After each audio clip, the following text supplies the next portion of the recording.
chamo-me António Sá, tenho 53 anos, nasci em Espinho, e,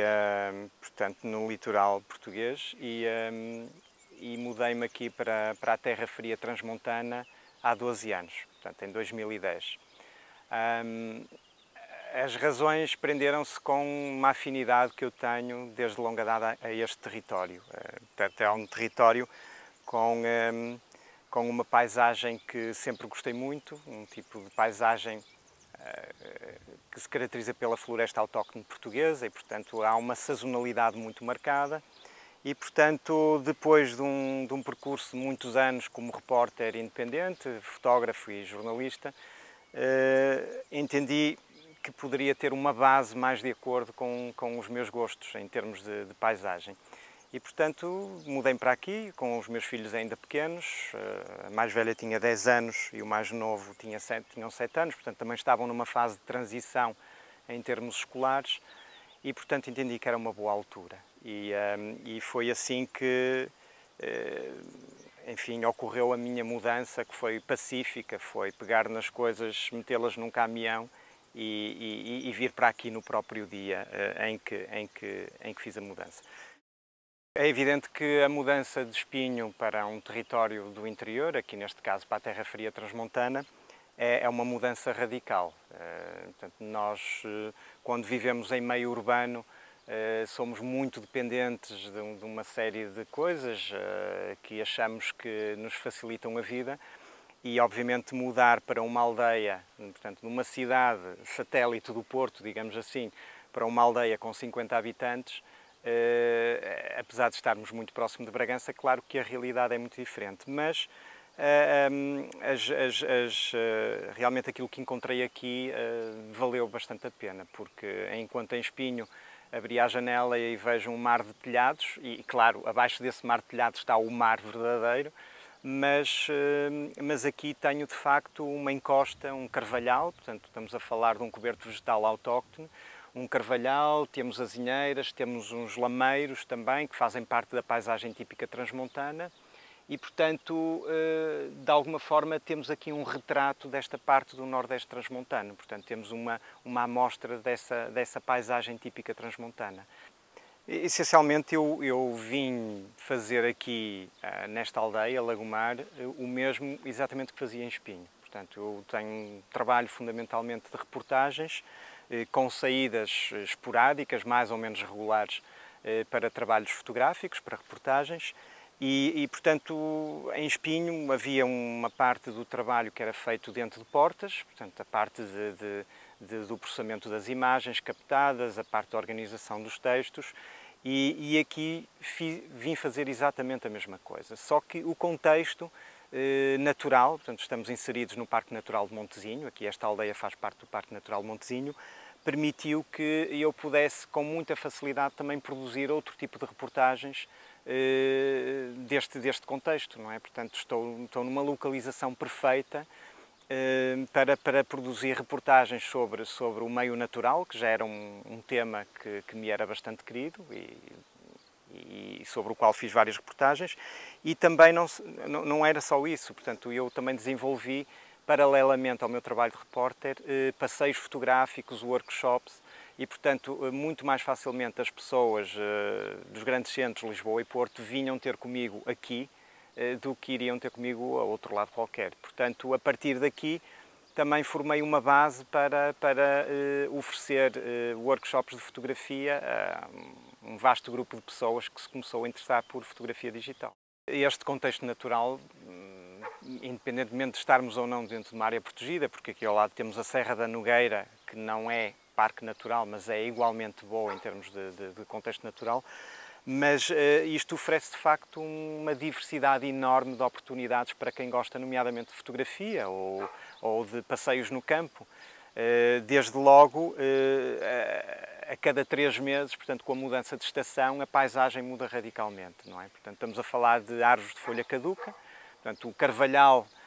no final do verão começa a ficar amarelo, instala-se o outono, depois com o inverno temos neve também, com alguma frequência, e portanto só do ponto de vista paisagístico já é uma oferta muito variada que eu penso que não existem muitas zonas do país, portanto, só na zona norte e em zonas muito pontuais. E, portanto, e para além disso, toda a diversidade de vida selvagem que temos. Não é? Nós aqui temos, dentro do parque, temos a maior parte dos mamíferos silvestres que ocorrem em Portugal.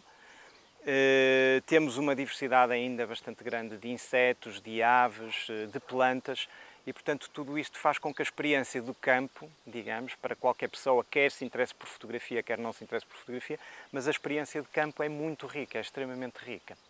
Comecei bastante cedo como repórter, tinha 26 anos de idade, em 1995, e comecei numa altura em que houve de facto um boom, uma explosão de revistas relacionadas com viagens, não é? Era nessa altura que saiu A Volta ao Mundo, a Rotas e Destinos, comecei também a trabalhar com a Grande Reportagem, enfim, quase todas as revistas do panorama editorial português, mesmo aquelas que não eram dedicadas exclusivamente a viagens, mas que tinham rubricas de viagens, portanto, colaborei com quase todas. E depois passei também a colaborar com quase todas as revistas espanholas, também que se debruçavam sobre o tema de viagens. Portanto, neste percurso, a partir de 95, estive em quase todos os continentes. Comecei pelo Bornéu, portanto, no norte da ilha do Bornéu, o estado de Sabah, estive na Mongólia, estive na China, estive no Alasca, Namíbia, Cabo Verde, enfim, uma série de geografias bem distintas e, desde logo, com uma preocupação de tentar cobrir ecossistemas diferentes. Portanto, por exemplo, comecei pelo Bornéu, a floresta tropical do Bornéu é diferente da floresta amazónica, também onde fui mais tarde, não é? São florestas tropicais, mas com estruturas diferentes. Da mesma forma, também os desertos, não é? O deserto do Saara, onde também já estive, é diferente, completamente diferente do deserto do Gobi, na Mongólia. E, portanto, esta ideia para um naturalista ou um ambientalista, que também é simultaneamente fotógrafo e jornalista, a ideia de tentar cobrir vários ecossistemas do planeta é uma ideia muito rica. E quando eu digo ecossistemas, não falo apenas no meio ambiente e nos aspectos naturais, falo também nos povos, na cultura local, etc. E, portanto, toda esta experiência que eu acumulei ao longo de muitos anos, até hoje, coloquei ao serviço depois dos passeios fotográficos e dos workshops de fotografia. Portanto, quando surgiu a fotografia digital, houve um aumento de interesse enorme na arte fotográfica, houve uma democratização da fotografia e claro que eu tirei partido também disso, ensinando a fotografia, a parte técnica e estética, mas tirando partido dessa aprendizagem das viagens que as viagens me deram, não é? Depois também começou-se a criar a ideia, portanto um freelancer é naturalmente uma pessoa que tem que se adaptar constantemente aos tempos e às mudanças da sociedade e obviamente com digamos, a democratização da fotografia também aconteceu o facto de cada vez se dispensar mais os fotógrafos profissionais, porque, enfim, já não era tão preciso, toda a gente fotografava, portanto havia uma abundância de imagens, e foi aí que surgiu outra ideia, precisamente de me instalar no Nordeste Transmontano, de oferecer passeios fotográficos a partir daqui, ou não exclusivamente fotográficos, já passeios para qualquer tipo de pessoa, e também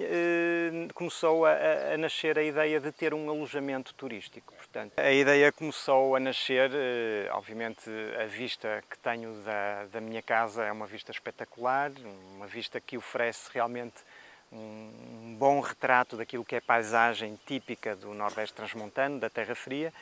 e a ideia do alojamento nasceu simultaneamente da necessidade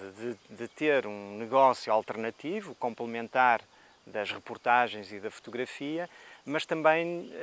da necessidade de partilha. E quando eu digo necessidade, não estou a mentir, de facto é